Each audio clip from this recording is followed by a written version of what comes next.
Yo, what's up, Daily Show fam? Tonight we're talking about Africa, not the lions, tigers, and oh my Africa, not the poverty-porn Africa. We're talking about the real Africa, a continent rich in resources, culture, and potential, but with a complex economic story. Guess what plays a starring role? You guessed it, the West. We're talking centuries of influence, some good, some bad, mostly complicated. Imagine a continent bursting with diamonds, gold, oil, you name it. Now imagine someone else coming in, taking all that wealth and leaving you with not much. That's the legacy of colonialism, my friends. And guess what? It still affects Africa today. This isn't just ancient history. This is about understanding why things are the way they are. Why are some countries so rich and others struggling?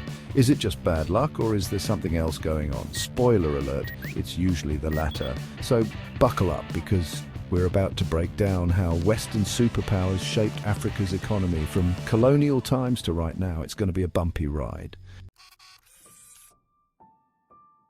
All right, let's talk colonialism. Picture this. European powers rolling into Africa like they own the place, drawing lines on a map and saying, this is mine now. And you know what they were after? Everything. Gold, diamonds, rubber, you name it, they took it. They called it civilizing Africa, but it was more like stripping it bare. They didn't just take resources, they took control. They forced Africans to work on their own land, growing cash crops like coffee and cotton instead of food for their families. Imagine working your butt off, but instead of feeding your kids, you're making some dude in Europe richer. That's colonialism in a nutshell. And when people resisted? Oh boy, they learned the hard way. Brutal punishments, forced labor, you name it. This wasn't just about economics, it was about power, keeping Africans down, making them dependent. The crazy part, even after independence, the effects of this system linger. Imagine trying to build a house on a foundation of sand. That's what many African countries are dealing with. But hold up, the story doesn't end there. We'll be right back with more on how the West kept its hand in Africa's pocket.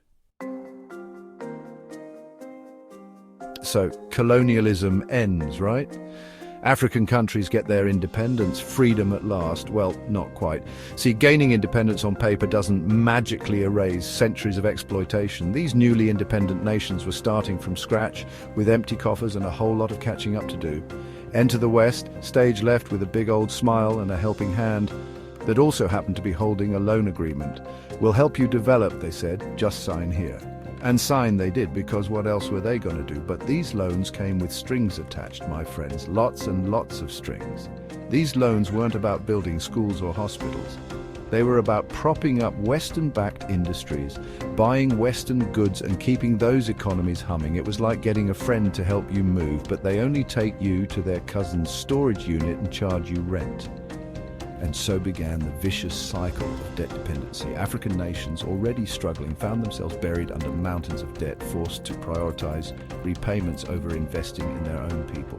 This, my friends, is what we call neocolonialism. Same game, new players, but don't worry, it gets worse. Stick around as we unpack the joy that is structural adjustment programs. Section 4. The ASAP trap: shrinking economies, growing pain.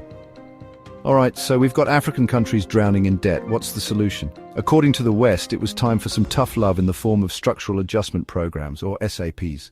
Think of it like this. Your friend's overspending at the casino, so you stage an intervention. But instead of therapy, you force them to sell their car, their house, and their prized Elvis collection. That's basically what the World Bank and IMF did with SAPs.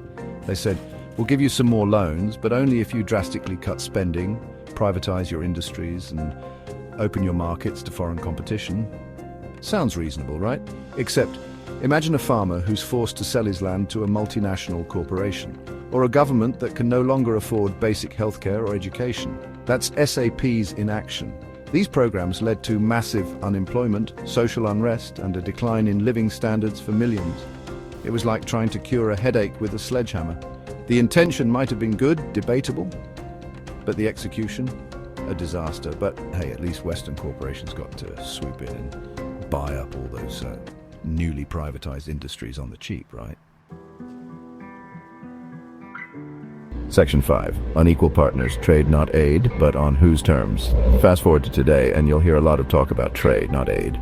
The idea being that fair trade is the key to Africa's economic development. Sounds good, right? Except the playing field is about as level as a game of Jenga after a few beers. See, Western countries often preach free trade while practicing protectionism, putting up barriers that make it difficult for African nations to compete. Imagine trying to sell your homemade cookies next to a giant supermarket with flashing lights and a 2-for-1 deal. Not exactly a fair fight, is it? Then there's the issue of unfair trade deals. African countries are often pressured into agreements that benefit Western corporations at the expense of their own farmers and workers. It's like agreeing to a game of poker when your opponent has X-ray vision and a stack of chips the size of Mount Kilimanjaro. The result? African countries are stuck exporting raw materials at low prices, then buying back finished products at inflated costs.